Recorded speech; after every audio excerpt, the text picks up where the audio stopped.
নদিয়ার শান্তিপুরের নিসিংহপুর বড়ডাঙ্গাপাড়ায় শুক্রবার সকাল থেকেই তীব্র উত্তেজনা। বীজ তৈরির জমি অধিগ্রহণে প্রাপ্য টাকা না মেলায় ক্ষোভে ফেটে পড়লেন এলাকাবাসী। মাটি পরীক্ষার কাজ চলাকালীনই কাজ বন্ধ রেখে রাস্তায় নামেন গ্রামবাসী। জেলা পরিষদের বিরুদ্ধে উঠেছে তছরূপের অভিযোগ।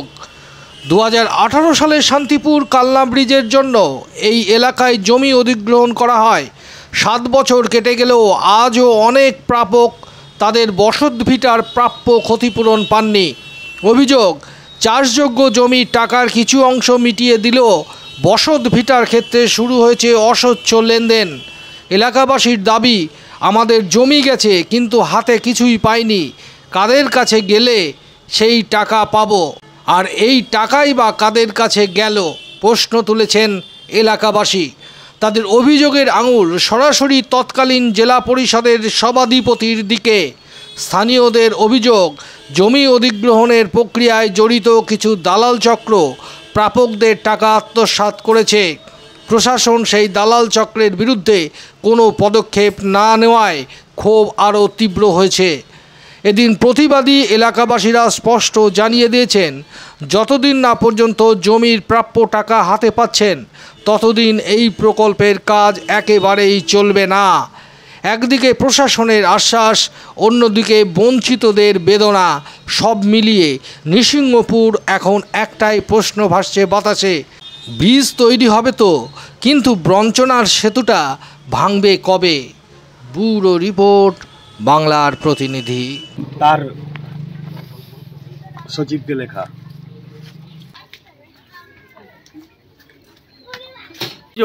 আমাদের অভিযোগ হচ্ছে, আমরা দীর্ঘদিন থেকে বারবার জেলা পরিষদে গিয়েছি, আমাদের কুকুরের মতন তাড়িয়ে দেওয়া হয়েছে। আজ হবে কাল হবে, কিন্তু আমাদের পাত্তা দিইনি। কিন্তু আমাদের বাড়ির টাকা এখনো দেওয়া হয়নি। যেগুলো মাঠের জমি, সেই টাকাগুলি সবাই পেমেন্ট হয়ে গিয়েছে বাড়ির ভিটে করে, কিন্তু আমরা নিজের বাড়ির ভিটে আমাদের বাড়ির টাকা পাইনি, বাড়ির ভিটের টাকাও পাইনি। আমরা এখন মানে বেকার হয়ে বসে আছি, বাড়ির ভিটেও কিনতে পারিনি। আপনারা রেজিস্ট্রি করে দিয়েছেন? আমরা রেজিস্ট্রি করিনি এখনো। আমরা কিছু কিছু জায়গা আমরা রেজিস্ট্রি করি না, যেগুলো করেছি সেগুলো টাকা পাইনি। হ্যাঁ, আপনারা মানে যেগুলো করেছেন এখনো পাইনি না। আজকে কি করলেন? হ্যাঁ, আজকে কি করলেন? আজকে হ্যাঁ, মেশিন বন্ধ করা হয়েছে। আমরা এখানে কাজ করতে দেবো না, আমরা টাকা না পাওয়া পর্যন্ত। আচ্ছা, এই যে আপনাদের সমস্যা, এই সমস্যা নিয়ে জনপ্রতিনিধি, বর্তমান বিধায়ক, এদের সঙ্গে কেউ আসেনি? না, কেউ আসেনি। আচ্ছা, আমরা বারবার নদিয়ার জেলা পরিষদের সভাধিপতির কাছে গিয়েছি, বারবার গিয়েছি, বারবার মানে সেই নাকে দড়ি দিয়ে ঘোরানোর মতন ঘুরিয়েছে। আজ হবে কাল হবে, হবে না, তোমরা ঘরে গিয়ে বসে থাকো গা, এইভাবে আমাদের ঘোরানো হয়েছে। আমরা চাইছি এটা মমতা ব্যানার্জির কাছে ডাইরেক্ট ছবিটা চলে যাক, উনি নিজে দেখুক এইটা। আচ্ছা, আমাদের অভিযোগ, আমাদের টাকা দিলে আর কোনো অভিযোগ নেই। মানে কিসের টাকা? আপনার ব্রিজের টাকা। মানে ব্রিজের টাকা কেন দেবে আপনার, কি কারণে? আমরা জমি দিয়েছি সরকারকে, তাই টাকা দিচ্ছে না। কি চুক্তিতে জমিটা দিয়েছিলেন? আমাদের 1 শতক 5.5 লাখ টাকা দিয়ে বাড়ির ভিটে নেবে বলেছিল। আচ্ছা, আমরা বাড়ির ভিটে রেজিস্ট্রি করে নিয়েছি।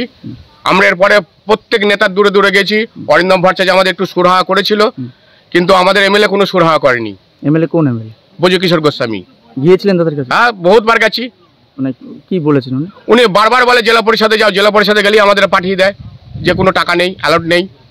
টাকা অ্যালাউড হলে আমরা টাকা দিয়ে দেবো। আচ্ছা, মানে উনি নিজের কোনো রকম ইয়ে করেন না, কোনো গুরুত্ব দেয়নি আমাদের কাজে। কি চাইছেন আপনারা? আমরা টাকা পেলে আমরা জমি ছেড়ে দেবো। আমাদের 6 মাস টাইম দিতে হবে কি 1 বছর টাইম দিতে হবে, আমরা কাজ করব, জায়গা কিনবো, তবে তো আমরা বাড়ি করবো।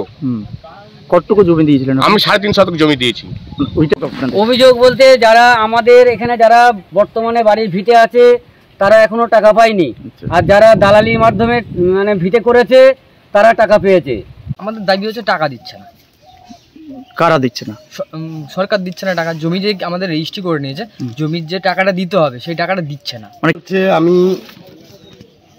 গত 28শে নভেম্বর 2022 সাল নদিয়া জেলা পরিষদকে আমি আমার শান্তিপুর কালনা ব্রিজের জন্য জমি রেজিস্ট্রি করে দিয়েছি।